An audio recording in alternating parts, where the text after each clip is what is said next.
माऊली. रामकृष्ण हरी. आज पंढरीमध्ये चंद्रभागेची ताटी एवढा समाज आलाय, याबद्दल तुम्ही काय बोलता माऊली? वारीबद्दल जर बोलायचं जर झालं तर तुम्ही बघू शकता पंढरपूरच्या वारीमध्ये गरीबातला गरीब माणूस देखील वारीमध्ये सहभागी झालेला आहे. श्रीमंतातला श्रीमंत माणूस देखील सहभागी झालेला आहे. झोपडीत राहणारा व्यक्ती वारीमध्ये आहे, बंगल्यात राहणारा व्यक्ती वारीमध्ये आहे, अपंग व्यक्ती वारीत आहे, सदृढ देखील व्यक्ती वारीमध्ये आहे. या असंख्य समाजाला पंढरपूरला कुणाला आमंत्रण नाही, कुणाला निमंत्रण नाही, कुणाला फोन नाही, कुणाला मेसेज देखील नाही, तरी सुद्धा महाराष्ट्राच्या कानाकोपऱ्यातून, भारतातील कानाकोपऱ्यातून, जगातून सुद्धा पंढरीच्या वारी करता लोक या ठिकाणी आलेले आहेत.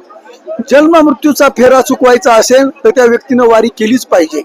कारण तुका म्हणे धावा पुढे पंढरी विसावा. जीवाला विसावा देणारी जर कुठली गोष्ट असेल तर ती वारी आहे. जीवाला आत्मसुख प्रदान करणारी जर कुठली गोष्ट असेल तर ती वारी आहे. विठ्ठल विठ्ठल म्हणा वेळोवेळ हा सुख सोहळा सोडगी नाही. जगाच्या बापाचं दर्शन केलं की सगळं मन समाधान या ठिकाणी झाल्याशिवाय राहत नाही. तुका म्हणे जन्म आल्याचे सार्थक विठ्ठलची एक देखलिया. आपण पाहतोय काल वाखरीचं रिंगण आपण पाहिलं.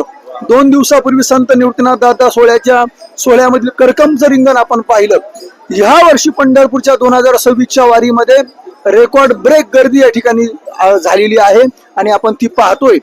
आणि सर्वात महत्वाचं इथं प्रत्येक व्यक्ती लहान असेल, मोठा असेल, स्त्री असेल, पुरुष असेल, याचा भेदभाव न मानता प्रत्येक जण प्रत्येकाला हाक मारित असताना माऊली या शब्दाला हाक मारतोय. पोलीस सामान्य माणसाला हाक मारताना माऊली म्हणतोय, सामान्य माणूस पोलिसांना हाक मारताना माऊली म्हणतोय. आणि हीच एक वारीची विशेषता आहे. म्हणून आपले राहुल महाराज म्हटल्याप्रमाणे काशीच्या 5 यात्रा, द्वारकेच्या 3 यात्रा केल्याचं पुण्य या ठिकाणी पंढरपूरला आल्यानंतर चंद्रभागेचं स्नान, पुंडलिक राजाचं दर्शन, पंढरपूरची परिक्रमा, विठ्ठलाचं दर्शन केल्यानं प्राप्त होती. म्हणून आपण हा सोहळा या ठिकाणी 2026चा अनुभवतोय. जवळजवळ मी 11वीला असल्यापासून म्हणजे 2004 पासून या सोहळ्यामध्ये या ठिकाणी सहभाग घेत असतो. आळंदीला असताना आम्ही ज्ञानोबारायांच्या सोहळ्यामध्ये सहभाग घेऊन वारी केली, तुकोबारायांच्या सोहळ्यामध्ये सहभाग घेऊन वारी केली. आमचं निवास गुरुकुल असल्यामुळे आम्ही निवृत्तीनाथ दादाच्या सोहळ्यामध्ये या ठिकाणी येत असतो. रामकृष्ण हरी माऊली.